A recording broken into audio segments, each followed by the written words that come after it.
model, we can discuss the distinction between metals, insulators and semiconductors.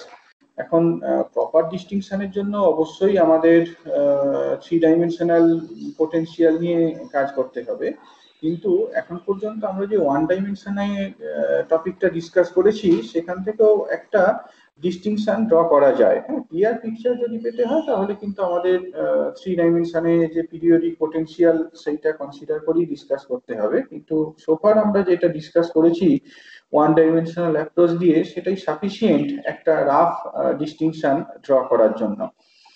তো এটা আমরা দেখব, সেটা দেখতে গিয়ে একটু পিছনের দিকে যদি যাই, ক্রনিক বেনি মডেল থেকে একটা জিনিস, একটা ইনফরমেশন আমরা করেছিলাম, এক্সট্রাক্ট করেছিলাম, মনে করে দেখো যে নাম্বার অফ ফ্রি ইলেকট্রনস, হ্যাঁ, নাম্বার অফ ফ্রি ইলেকট্রনস সেইটা কি বেসিক্যালি তোমার 2 into n এইটার সাথে সমান হবে আর কি। একটা পার্টিকুলার ব্যান্ডে, একটা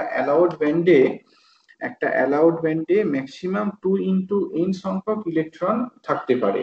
এখন এই ইলেকট্রন গুলোর মধ্যে কোনটা ফ্রি হিসাবে ট্রিট করব সেটা কিন্তু determined by the fact that where the electron is located on the energy band, এই এনার্জি ব্যান্ডের মধ্যে ইলেকট্রনটা ঠিক কোথায় আছে তার উপরে এটা ডিপেন্ড করবে। হ্যাঁ, আমরা যদি ওই এফেক্টিভ মাস এর যে গ্রাফটা সেটাকে দেখি তাহলে দেখব এফেক্টিভ মাসটাকে যে কে এর সাথে প্লট করা হলো না, এইরকম ধরনের একটা আমরা গ্রাফ পেলাম। এই যে এইরকম ধরনের একটা গ্রাফ পেয়েছি।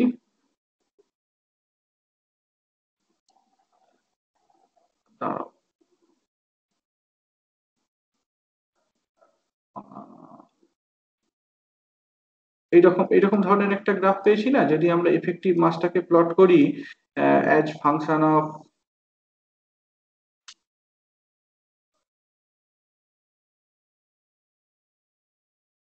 আসছে না এখানটায়, দাঁড়াও, ওকে। তো এফেক্টিভ মাসটাকে যদি কে রেসপেক্টে প্লট করা হয় তাহলে এইরকম ধরনের একটা প্লট আমরা দেখেছি, আমরা ডিসকাস করেছি যে এই রেঞ্জটার মধ্যে, এই যে পার্টিকুলার রেঞ্জটা দেখতে পাচ্ছ, এই রেঞ্জটার মধ্যে যদি ইলেকট্রনটা থাকে তাহলে এর মাসটা পজিটিভ হয়, এর বাইরে গেলে ইলেকট্রনের মাসটাকে আমাদের নেগেটিভ হিসাবে ট্রিট করতে হবে, এফেক্টিভ মাসটাকে নেগেটিভ হিসাবে ট্রিট করতে হবে। অর্থাৎ বেসিক্যালি এই রেঞ্জের মধ্যে যদি থাকে তাহলে ইলেকট্রনটাকে আমরা ফ্রি ইলেকট্রন হিসাবে ট্রিট করতে পারি। এর বাইরে যখন চলে যাচ্ছে, টপ অফ দি ব্যান্ড যখন চলে যাচ্ছে, সেক্ষেত্রে কিন্তু ইলেকট্রনটা আর ফ্রি ইলেকট্রন হিসাবে থাকছে না। তো এটাই আর কি, যে মানে কোন একটা ইলেকট্রনকে ফ্রি ইলেকট্রন হিসাবে ট্রিট করতে পারবো কি না সেইটা ডিপেন্ড করছে যে ইলেকট্রনটা তোমার ব্যান্ডের ঠিক কোন পজিশনে রয়েছে। আর তার একটা কোয়ান্টিটেটিভ মেজারমেন্ট হচ্ছে দিস ফ্যাক্টর এফ কে, যে ফ্যাক্টরটাকে আমরা অলরেডি ডিফাইন করে এসেছি। এই এফ কে ফ্যাক্টরটাকে ডিফাইন করে এসেছি as M by M star. আজকেও বললাম যে যদি এমটা এম স্টারের সাথে সমান হয়ে যায়, অর্থাৎ এফ কে ভ্যালুটা যদি 1 হয় তাহলে আমরা বলবো যে ইলেকট্রনটা free electron. On the other hand যদি এফ কে ভ্যালুটা স্মল হয় তাহলে ইলেকট্রনটাকে আর সেক্ষেত্রে ফ্রি ইলেকট্রন হিসেবে ট্রিট করা সম্ভব নয়। এফ কে ভ্যালুটা হচ্ছে এইরকম, right? F K equals to M by H cut square, F K equals to M by H cut square into D two E decay two. ঠিক আছে? তো এই effective number of free electrons in the band is in accordance with the preceding section। এটাকে আমরা কিভাবে লিখে ফেলতে পারি? effective number of free electrons সেটাকে আমরা লিখে ফেলতে পারি as n effective equals to sum over fk। effective number of free electrons একটা পার্টিকুলার ব্যান্ডে কতগুলো ইলেকট্রন ফ্রি ইলেকট্রন হিসাবে আছে সেইটাকে যদি আমরা বের করতে চাই তাহলে we have to take the sum over F K, যেখানে এই সামটা কিসের উপর রয়েছে? সামটা বেসিক্যালি তোমার ওই কে যে প্যারামিটার, সেই কে প্যারামিটারটার উপর রয়েছে, অর্থাৎ summation extends over all occupied states in the band.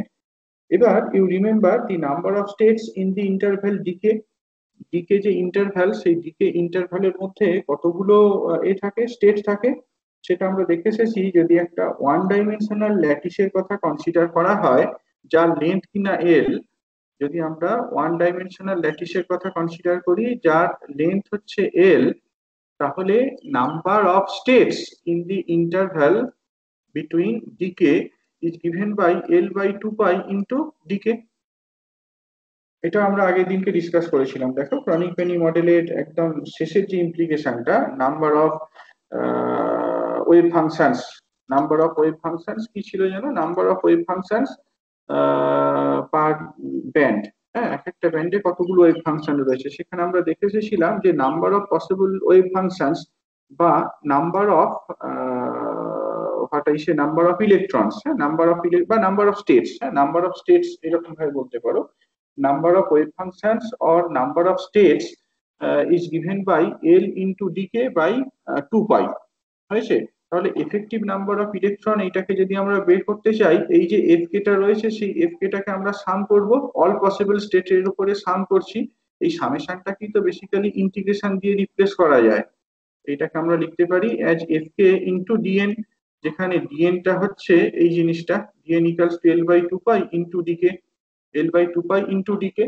এবার আমরা একটা টু ফ্যাক্টর দিয়ে মাল্টিপ্লাই করে দিতে পারি, তার কারণ আমরা দেখেছিলাম আগের দিনকে ডিসকাস করেছি যে এক একটা ইলেকট্রন মানে ইলেকট্রন গুলো স্পিন হাফ পার্টিকেল, কাজেই যে ওই ফাংশনটার কথা বলা হচ্ছে, যে স্টেটটার কথা বলা হচ্ছে, that can be occupied by two electrons, সেইটা টু ইলেকট্রন দ্বারা অকুপাইড হতে পারে। কাজেই এন এফেক্টিভ এইটাকে লেখা যায় L by pi into F K D K, L by pi into F K D K. এখানে আমরা ধরো একটা কোনো একটা আরবিটারি রেঞ্জের মধ্যে জিনিসটাকে ইন্টিগ্রেট করছি, সে মাইনাস কিউ ওয়ান থেকে প্লাস কিউ ওয়ান, এই রেঞ্জের মধ্যে জিনিসটাকে আমরা ইন্টিগ্রেট করছি। এই রেঞ্জের মধ্যে ইন্টিগ্রেট করো, এফ কে এর ভ্যালুটাকে বসিয়ে দাও, এফ কে এর ভ্যালুটাকে বসাও as M by H cut square, তারপর যেটা ছিল আর কি M by H cut square into D two E decay two, two একটা ফ্যাক্টর চলে আসবে, ইন্টিগ্রেশন লিমিটটাকে আমরা জিরো টু কে ওয়ান করছি। খেয়াল করে দেখো এইখানে যে ইকে কার্ভটা দেখানো হয়েছে সেই ইকে কার্ভটা সিমেট্রিক, কাজেই ভ্যালুটাকে মাইনাস কে ওয়ান থেকে প্লাস কে ওয়ান পর্যন্ত ইন্টিগ্রেট করাও যা, জিরো টু কে ওয়ান পর্যন্ত ইন্টিগ্রেট করে টু দিয়ে মাল্টিপ্লাই করে দেওয়া তাই। তাহলে effective number of free electrons সেইটাকে আমরা এই ইকুয়েশনটা দিয়ে লিখে ফেলতে পারি। হ্যাঁ, নেক্সট দেখো এইটাকে ইন্টিগ্রেট করো, ইন্টিগ্রেট করার পর কি পাবে, এই d two E decay two এইটাকে যদি ইন্টিগ্রেট করো, naturally you will have the value as d d k, multiplying factor যেটা ছিল সেটা একই রকম ভাবে রইলো, two L m by pi h cut square into d d k, যেটা কিনা evaluated at k equals to k one. তাহলে আমরা কনক্লুড করলাম যে effective number of free electrons সেইটা is two L m by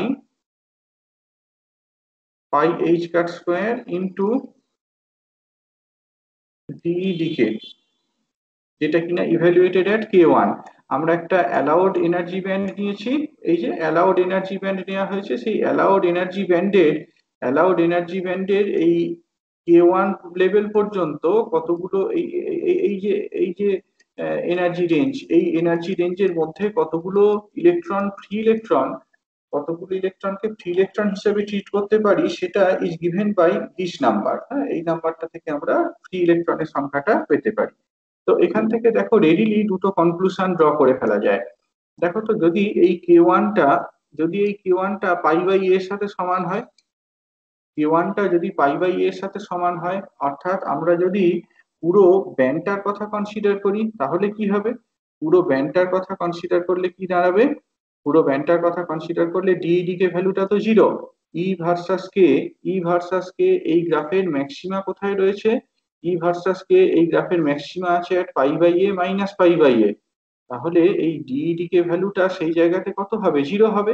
কে ওয়ানটা যদি পাই বাই এর সাথে সমান হয়, সেক্ষেত্রে কিন্তু তোমার ভ্যালুটাকে আমরা দেখতে পাবো জিরো। তাহলে আমরা কনক্লুড করতে পারি যে যদি তোমার কমপ্লিটলি ফিল্ড ব্যান্ড হয়, একটা একটা ব্যান্ড যদি কমপ্লিটলি ফিল্ড হয়, সেক্ষেত্রে কি effective number of electrons zero, সেখানে কোনো ইলেকট্রনই ফ্রি ইলেকট্রন হিসাবে বিহেভ করছে না। এই আইডিয়াটা কি ক্লিয়ার হলো? যেটা বললাম, যে একটা কমপ্লিটলি ফিল্ড ব্যান্ডের কথা যদি কনসিডার করি, তাহলে সেক্ষেত্রে এন এফেক্টিভটা become zero, N effective zero, এই কথার অর্থ হচ্ছে যে there is no free electron, অর্থাৎ একটা কমপ্লিটলি ফিল্ড ব্যান্ডের মধ্যে কোনো ইলেকট্রনকে আমরা ফ্রি ইলেকট্রন হিসাবে ট্রিট করতে পারবো না। একটা কমপ্লিটলি ফিল্ড ব্যান্ডের মধ্যে যে ইলেকট্রন গুলো রয়েছে সেই ইলেকট্রন গুলোকে আমরা ফ্রি ইলেকট্রন হিসাবে ট্রিট করতে পারবো না। এটা একটা কনক্লুশন। আরেকটা কনক্লুশন আমরা ড্র করতে পারি, সেটা এইরকম যে effective number of electrons reaches a maxima.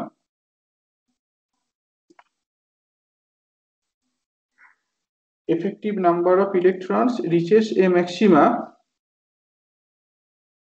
Hello, শুনতে পাচ্ছ সবাই? হ্যাঁ স্যার। কিছু একটা গন্ডগোল হলো মনে হচ্ছে। ফ্যানটা হঠাৎ করে অফ হয়ে গেল কেন? কারেন্ট আছে, ইন্টারনেট আছে দেখতে পাচ্ছি।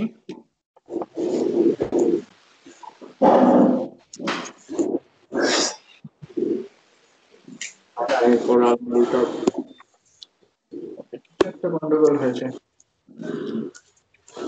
ল্যাপটপটা চার্জ হচ্ছে তো?